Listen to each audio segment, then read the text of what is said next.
coming up next, ladies and gentlemen, is a personality. She's dynamic, she's versatile. She's known for her ambitious spirit, outspoken nature, and irrepressible energy. She has consistently defied norms and embraced unconventional paths throughout her journey. Take a look. Ambitious, outspoken, irrepressible. She shunned the usual at every turn of life and took the road less traveled.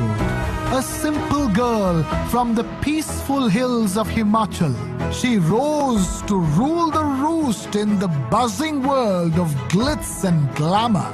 Today she is an artist with not one, not two, but 4 National Film Awards to her credit. From Queen to Rani Jhansi, she has been among the most fierce lone warriors of Bollywood. Now India roots for Padma Shri Kangana Ranaut to rule the world. Presenting Creativity, World is My Oyster with Kangana Ranaut. Like the AV mentioned, ladies and gentlemen, recipient of 4 National Film Awards, Kangana stands as a testament to the power of creativity and determination as India celebrates her achievements and roots for her global endeavors. Please put your hands together for the iconic Kangana Ranaut. Also welcome on stage our hosts, TV9's Neha Khanna and Krishna Kumar.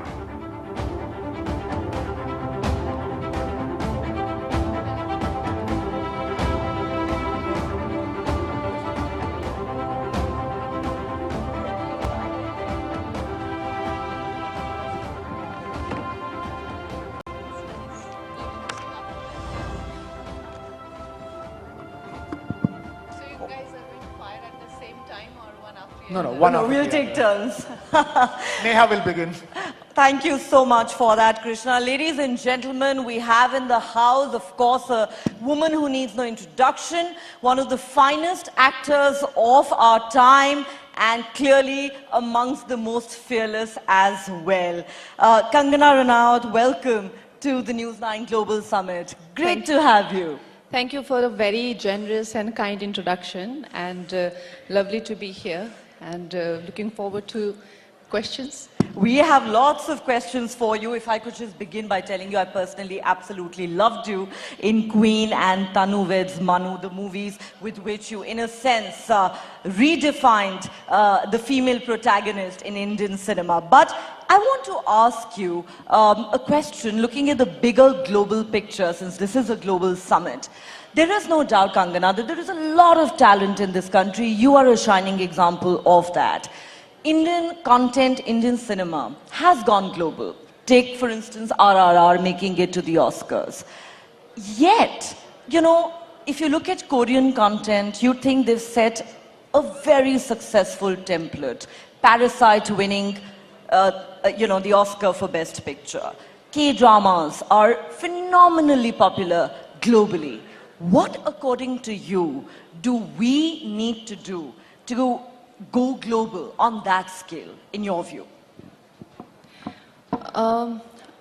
You know, the films that you mentioned, whether it is Satyajit Ray's films, or it is RRR, or it is Slumdog Millionaire, these are the films, like Satyajit Ray said, that to be truly global, you have to be truly local. So I pretty much believe that we have to be very authentic. We have to make deeply rooted films about our cultures, our beliefs, our struggles, our current conflicts, our society. Just genuinely authentic films and material that would resonate with the world is what I think. So you're talking about genuinely rooted Indian content, and look at you.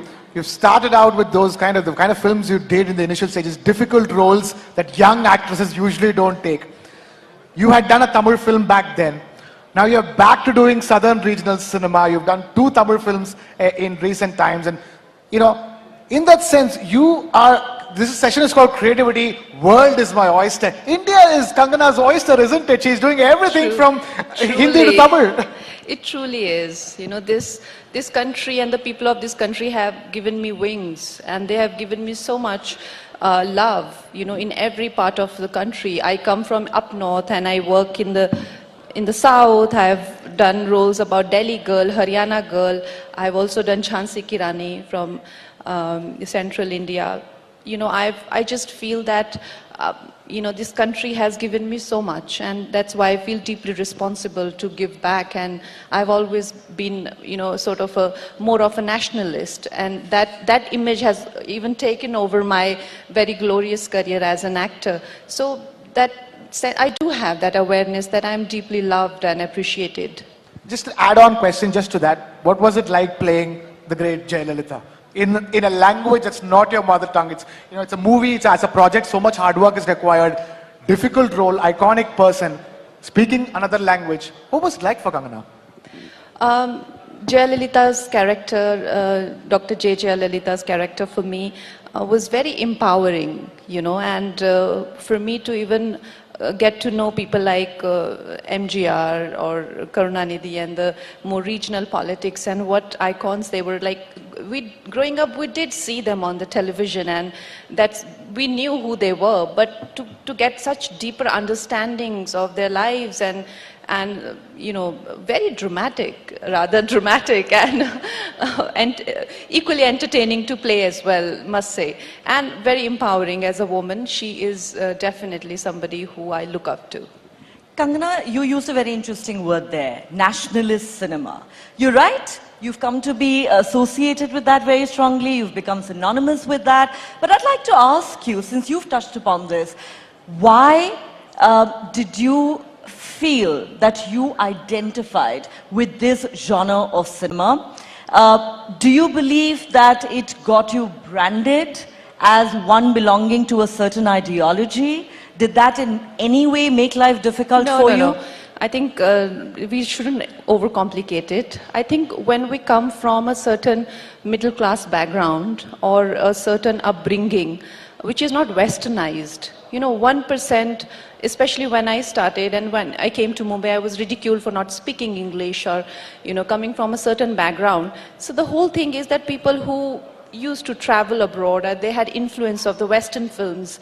What I said about films also, why we don't make deeply regional films is precisely because our industry is so overshadowed by and so influenced by Western cinema, and that's why even for Bharatiya people, right now regional films are appealing more than their own so-called Bollywood or Hindi films.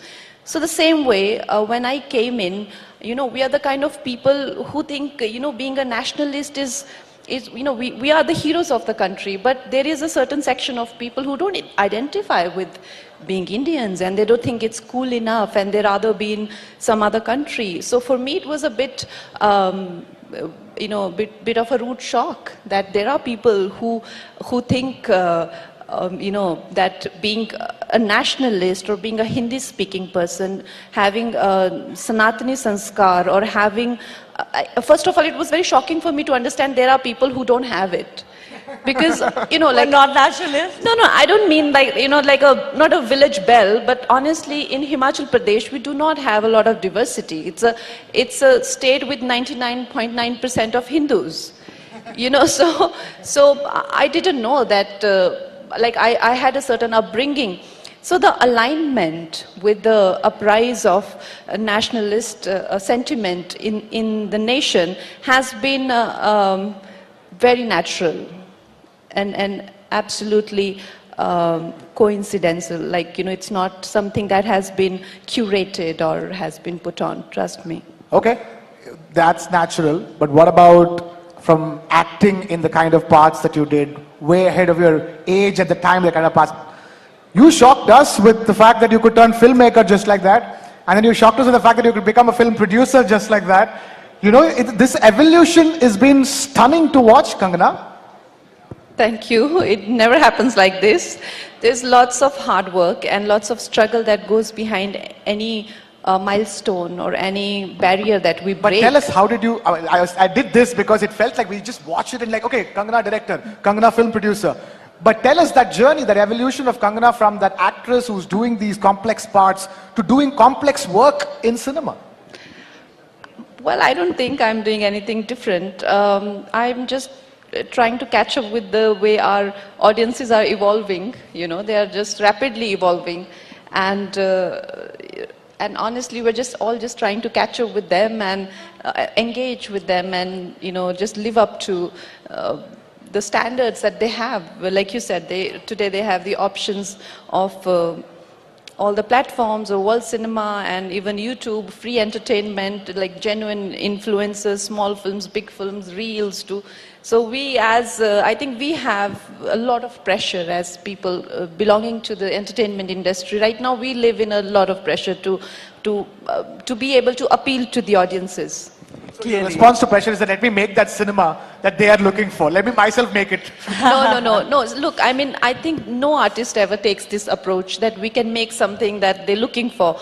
The endeavor always is that, let me do my best. Let me go beyond what I can. That's precisely what I did with Emergency, where I directed, produced, and acted in it. Because I think it's just such a sensational, dramatic events that took place in our country, and nobody ever depicted them, and I just felt that it will be very exciting. Someone needed to tell the story, and you did. Kangana, I want to ask you this. I think one of the primary reasons why we say today that the world is an actor's oyster is because of the advent of OTT. It has democratized and revolutionized entertainment in many ways. Do you agree that it's opened up doors for actors like never before? That now you can reach a much wider audience, you can do far meatier roles as a woman, talent matters more here than camps do, ageism perhaps does not impact women as much now thanks to these platforms as it did earlier in traditional Hindi cinema / Bollywood. Is that something you would agree with? You are portraying a very rosy picture of OTT, rather Just a question. Optimistic. I would like to believe that, because like I said, I'm in the center of it. And honestly, it is not as rosy as it seems, because it had a certain upsurge in the beginning of COVID time that everybody felt that this looks very promising. And then there was this great fall where I can, with a certain assurance, I can say that none of them are performing well. They are all running in losses. So basically, whenever a film did a blockbuster business, they had like footfall between 2 to 3 crore people. That was the footfall of the theatre business.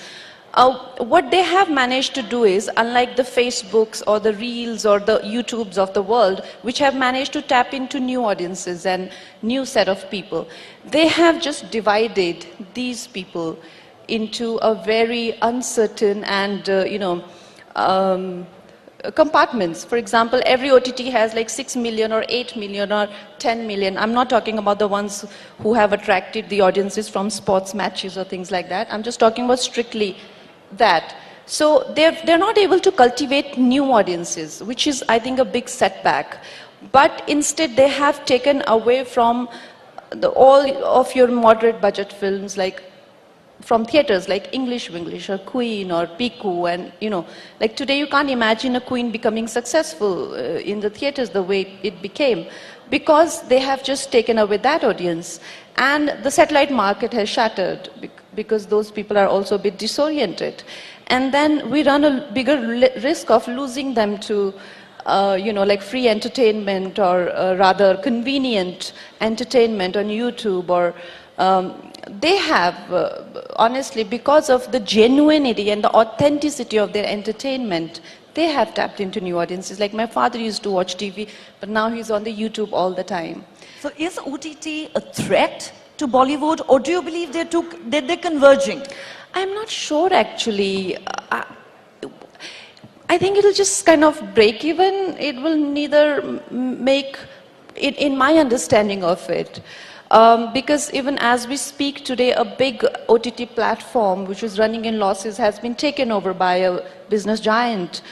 As we speak, I don't know where this is headed though, because their budgets have slashed by half, and they're all running right now in kind of a panic mode. So let's see, we should give it a little bit more time. But having said that, theatre business is on ventilators for sure. We have these really high budget films that are doing well.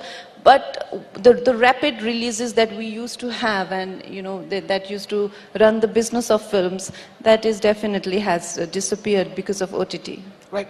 And in that sense, you've started directing and making movies like Manikarnika, there's more happening. So in that sense, are we seeing Kangana enter into the OTT space and redo something that's going wrong with the OTT space? Because as you rightly pointed out, it started out with a lot of optimism, but then so many of OTT series came, they just fell flat on everybody's face. Some big production houses making some duds, one after the other. But so if the world is your oyster and creativity, the world is your oyster, what would you do to make content for OTT that is meant for the world right here in India? I just feel that the regularization of digitization and everybody owning a camera has given like the power of depiction to so many people, especially the people today sitting in Maharashtra. I can see a person raising a cow or milking a cow in, say, a Bhilai, or a mountain person grazing goats in Manali, or, so that has given me insight into precisely what I need from entertainment. It gives me insight, it gives me engagement, it also gives me, like a investment of time, and that's coming so conveniently to me. I can see it for 10 minutes and switch it off, or I can, like these YouTube small I think in my place, if I'd like to do something, I would like to give platform to a lot of these raw talent that we have in the country, and the stories that are really authentic and true to its backdrop.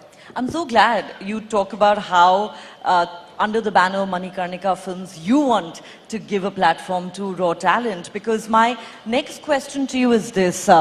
Kangana, you are undoubtedly one of the most powerful voices in the film industry.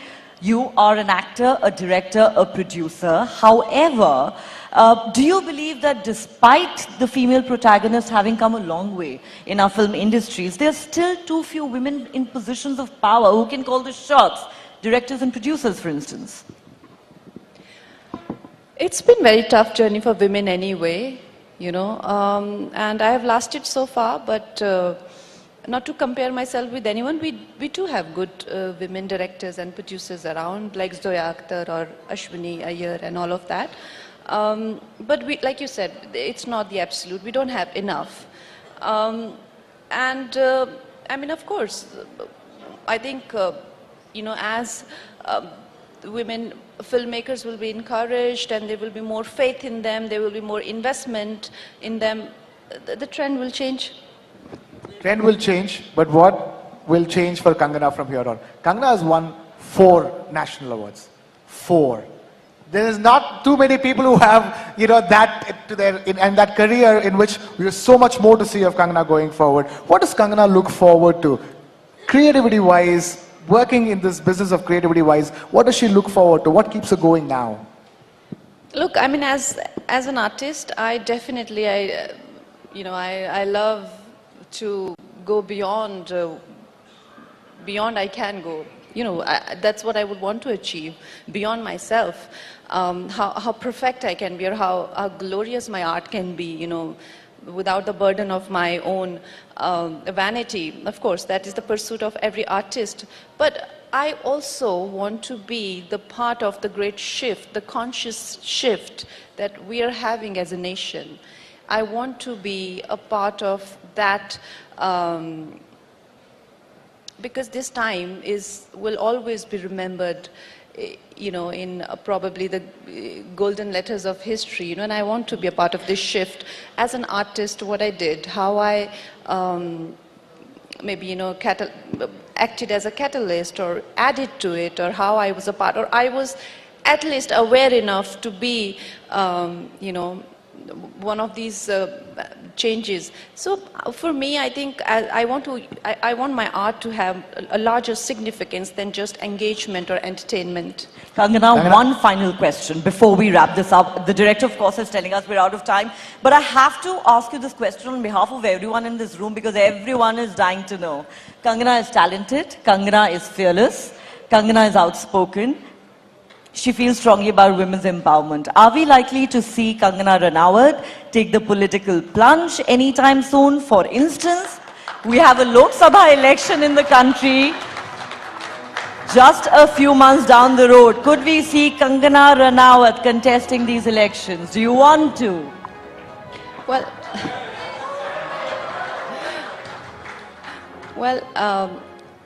honestly, you're a very smart woman, and you know it's not my place to announce whether I should be contesting or not.